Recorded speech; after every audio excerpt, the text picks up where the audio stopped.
Hello everyone and welcome back to the channel. तो आज की जो वीडियो है इसके अंदर हम एचवैक सिस्टम के बारे में बात करने वाले हैं। एचवैक सिस्टम का फुल फॉर्म होता है हीट वेंटिलेशन एयर कंडीशनिंग।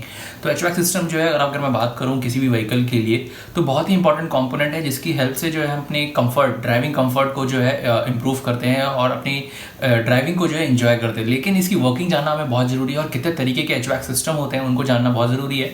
तो आज की जो वीडियो है इसके अंदर हम दोनों orifice type and expansion valve type की जो वीडियोस हैं और किस तरीके से वो काम करते हैं इस वीडियो में हम देखने वाले हैं। जो अपनी स्क्रीन पे जो डायग्राम देख रहे हैं वो एक्सपेंशन वेल्व टाइप एचवैक सिस्टम का डायग्राम है। इसके अंदर जो है बेसिकली जो हमारा डिफरेंस आता है वो हमारा एक्सपेंशन वेल्व का और रिसीवर ड्रायर का आता है। क्या रिसीवर ड्रायर और एक्यूमुलेटर में डिफरेंस है उसके ऊपर जो है हम आने वाली कुछ वीडियोस में बात करेंगे। तो इसमें जो है हम सिर्फ वर्किंग देख लेते हैं कि एक्सपेंशन वेल्व जो सिस्टम है वो किस तरीके से वर्क करता है। तो इसके अंदर क्या होता है कि कंप्रेसर जो है दोबारा जो है लो प्रेशर वेपर को जो है अंदर अपने जो है कंज्यूम करता है। मतलब ये जो है यहाँ से इसको सक्शन कर रहा है। सक्शन करते ही जो इसको यहाँ पे कंप्रेस करता है। कंप्रेस करने के बाद इसका जो प्रेशर चेंज होता है। प्रेशर चेंज होते ही जो है ये हाई प्रेशर वेपर के अंदर कन्वर्ट हो जाता है। अब हाई प्रेशर वेपर जो है हमारा जाता है कंडेंसर में। कंडेंसर के अंदर अगेन जो है हमारा फेस चेंज होता है। फेस चेंज होते ही ये जो है हमारा हाई प्रेशर लिक्विड के अंदर कन्वर्ट हो जाता है। अब हाई प्रेशर लिक्विड जो है सबसे पहले हमारा रिसीवर ड्रायर के अंदर जाता है। अगेन रिसीवर ड्रायर का काम क्या होता है, एक स्टोरेज करना प्लस इसको जो है फिल्टर करना। फिल्टर क्या करता है, इसके अंदर से मॉइस्चर, वो मॉइस्चर निकालता है। उसके बाद जो है उसको एक्सपेंशन वेल्व में भेजता है। एक्सपेंशन वेल्व में भेजने के बाद जो है वहाँ पे जो अगेन इसका प्रेशर चेंज होता है। प्रेशर जो है हमारा लो प्रेशर वेपर लिक्विड के वेपर नहीं लिक्विड के अंदर चेंज होता है। प्रेशर चेंज होने के बाद ही हमारा इवेपोरेटर्स के अंदर जाता है। इवेपोरेटर जो है आपके कैबिन के अंदर लगा हुआ है। तो यहाँ पे जो है पीछे जो इसके ब्लोअर फैन लगा हुआ है वो जो है कैबिन के जो एयर है उसको सर्कुलेट करता है, उसको फिन्स पे मारता है। और जब वो सर्कुलेशन होता है तो यहाँ से जितनी भी एयर्स होती हैं बाकी हॉट एयर्स वो भी जो है इसके ऊपर स्ट्राइक कर रही होती हैं सामने से। तो ये जो है अगेन यहाँ पे फेस चेंज होता है और लिक्विड जो है यहाँ पे वेपर में चेंज हो जाता है जो कि हमारा कंप्रेसर दोबारा सक्शन करता है। और ये प्रोसेस जो है पूरे का पूरा ऐसे चलता रहता है। तो अभी जो है अपनी स्क्रीन पे जो डायग्राम देख रहे हैं ये ऑरिफिक ट्यूब टाइप सिस्टम का है। और ऑरिफिक ट्यूब टाइप सिस्टम जो है हमारे थर्मोस्टैटिक एक्सपेंशन वाल्व जो हमने इससे पहले वाला डिस्कस किया उससे थोड़ा डिफरेंट है, लेकिन जो पूरी ऑल ओवर द वर्किंग है उसकी बेसिकली जो सेम है।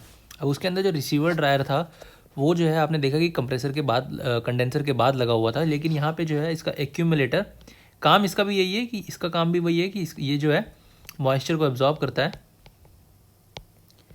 और स्टोरेज की तरह काम करता है। लेकिन इसमें डिफरेंस है कुछ, वो जो है जो इसको पूरे सिस्टम को अलग बनाता है हमारे एक्सपेंशन वाल्व में वो जो है एक्यूमुलेटर और रिसीवर ड्रायर के डिफरेंस में जो है हम आने वाली वीडियोस में कुछ डिस्कस करने वाले हैं। तो वर्किंग देख लेते हैं, इसकी भी बिल्कुल वैसे की वैसी ही है। सबसे पहले क्या हुआ, कंप्रेसर ने जो है लो प्रेशर वेपर्स जो है वो सक किया। सक करने के बाद उसकी जो प्रेशर को चेंज किया, जो स्टेट है वो सेम रहेगा। प्रेशर हाई प्रेशर वेपर्स में निकला। High pressure vapour again condenser के अंदर गया। कंडेंसर के अंदर जाते ही वहाँ पे अगेन स्टेट चेंज हुआ। स्टेट चेंज होते ही हाई प्रेशर लिक्विड में कन्वर्ट हो गया। अब वहाँ से कन्वर्ट हुआ फिर ऑरिफिक ट्यूब में गया। ऑरिफिक ट्यूब जो है अगेन एक ऐसा सिस्टम है जिसके अंदर क्या होता है, हमारा प्रेशर चेंज होता है। प्रेशर चेंज यहाँ पे होता है, देख रहे होंगे आप कि ये जो है इसका जो फेस है जहाँ पे एंटर हो रहा है ये थोड़ा नैरो है और यहाँ पे आते आते एंड तक आते आते ये वाला जो फेस है यहाँ पे ब्रॉडर है।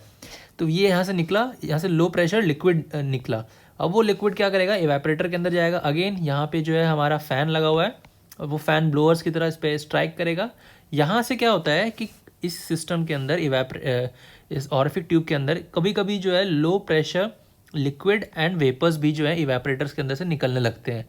देखिए लिक्विड जो है कंप्रेसर को जो है सही से चलाने के लिए हम कंप्रेसर ऑयल इस्तेमाल करते हैं, लेकिन हमारा जो ये लिक्विड रेफ्रिजरेंट लिक्विड जो है कभी आगे नहीं जाना चाहिए कंप्रेसर के अंदर। वो जो है क्या करता है कि हमारे पूरे सिस्टम को जो है ख़राब कर देता है।